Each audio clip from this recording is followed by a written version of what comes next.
Selamat pagi peserta didik kelas 10. Salam jumpa kembali dalam pembelajaran online. Semoga menemukan anak-anakku sekalian dalam keadaan sehat walafiat dan selalu dalam lindungan Tuhan.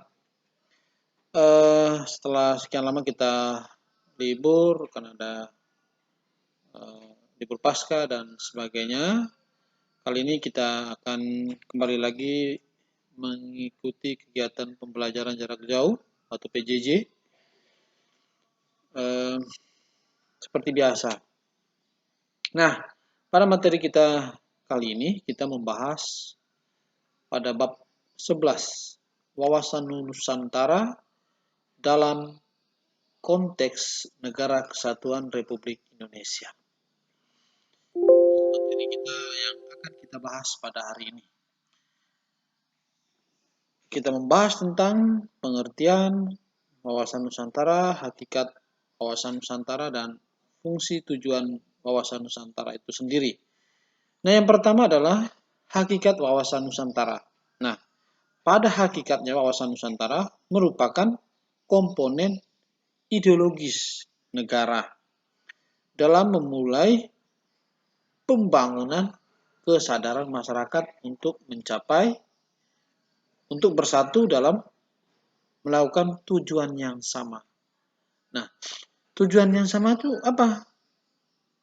Menciptakan masyarakat yang adil, damai, dan sejahtera.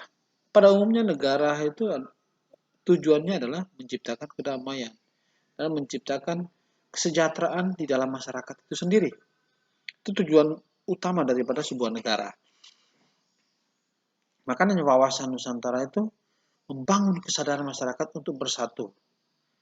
Kita bersatu supaya segala sesuatu yang kita kerjakan itu bisa tercapai.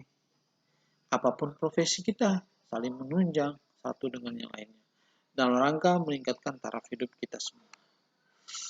Oke, kita lanjut pada poin yang kedua adalah pengertian wawasan Nusantara. Secara etimologi, secara bahasa, wawasan Nusantara itu berasal dari dua kata sebenarnya. Ada wawasan dan Nusantara. Wawasan itu berarti cara pandang atau cara melihat. Sedangkan Nusantara adalah kesatuan atau kepulauan terletak antara dua benua dan dua samudra. Nah, dengan demikian dapat disimpulkan bahwa wawasan Nusantara itu adalah cara pandang bangsa Indonesia dalam segi Pancasila dan Undang-Undang Dasar Negara Republik Indonesia tahun 1945. Nah, itu adalah pengertian daripada wawasan Nusantara. Itu cara pandang bangsa Indonesia yang bersumber pada Pancasila dan Undang-Undang Dasar Negara Republik Indonesia tahun 1945. Nah, konsep wawasan Nusantara itu sendiri, wawasan Nusantara bertujuan untuk memperkuat nilai persatuan dan kesatuan antar suku bangsa di Indonesia. Itu konsepnya. Punya cara pandang yang sama, sesuai dengan Pancasila, sesuai dengan Undang-Undang Dasar. Nah, mengapa Pancasila jadikan ideologi cara pandang? Ya, karena Indonesia dari berbagai suku, macam beraneka ragam, suku, agama, ras. Nah, dia tetap berpatokan pada Pancasila sebagai tolak ukur, tempat berpijak untuk melakukan segala sesuatu. Sehingga memperkuat nilai persatuan dan kesatuan antar suku bangsa yang ada di Indonesia. Itu konsep sebenarnya wawasan Nusantara itu sendiri. Nah, yang pertama konsep persatuan. Konsep persatuan dan kesatuan mengandung makna bahwa adanya wawasan Nusantara bertujuan untuk memperkuat nilai persatuan dan kesatuan antar suku bangsa di Indonesia. Yang kedua adalah konsep kebangsaan, di mana konsep kebangsaan ini mengandung makna bahwa negara ini terdiri atas berbagai macam, ragam, suku, bangsa, ras, agama, adat istiadat, dan sebagainya. Nah, dalam keberagaman itu sehingga dikenallah konsep Bhinneka Tunggal Ika. Berbeda-beda tetapi tetap satu. Karena negara Indonesia itu adalah negara kepulauan, Indonesia itu terdiri dari 17.508 pulau, di mana 17.503 pulau kecil dan 5 pulau besar yang ada di Indonesia. Makanya Indonesia itu ya sangat luas sekali. Ada terdiri dari kepulauan, ada perairan.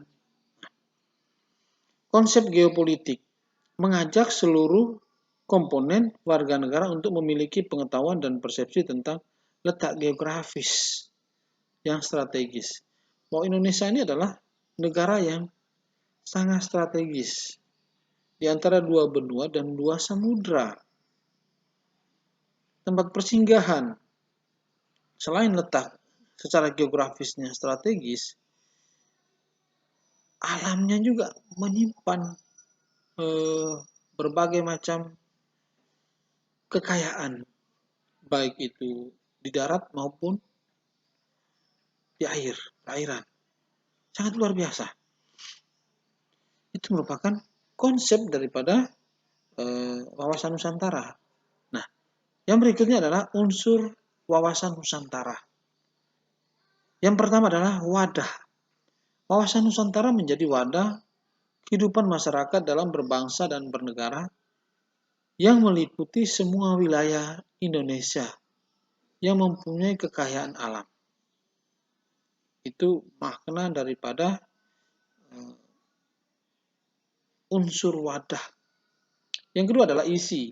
Wawasan Nusantara merupakan aspirasi bangsa Indonesia, cita-cita dan tujuan nasional bangsa Indonesia sesuai dengan Undang-Undang Dasar Negara Republik Indonesia tahun 1945. Apa?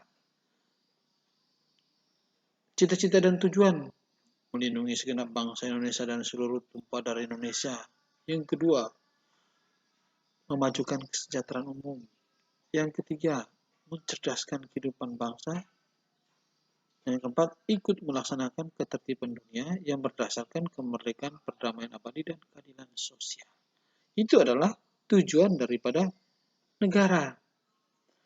Yang berikut, yang ketiga adalah tata laku wawasan Nusantara. Merupakan dasar interaksi antara wadah dengan isi yang terdiri dari tata laku, batinia, dan lahiria. Itu. Dan yang berikutnya adalah fungsi wawasan Nusantara. Fungsi yang pertama adalah sebagai rambu-rambu dalam mengambil kebijakan dan keputusan atau tindakan. Sebagai penggerak dan pendorong dalam mencapai tujuan nasional dalam rangka mewujudkan cita-cita nasional bangsa Indonesia. Itu adalah fungsi wawasan Nusantara.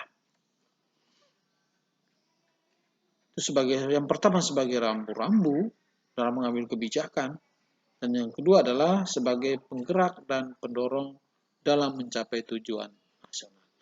Nah, demikianlah materi kita pada hari ini. Semoga bermanfaat buat Anda. Silakan dipelajari materi ini dan nanti akan kita mengerjakan tugas susulan nanti. Tugas akan usul ya untuk menunjang nilai rapot adalah. Setelah itu akan diberikan tes penilaian harian. Oke, sampai jumpa. Tetap jaga kesehatan, social distancing, physical distancing. SMK bisa, SMK hebat.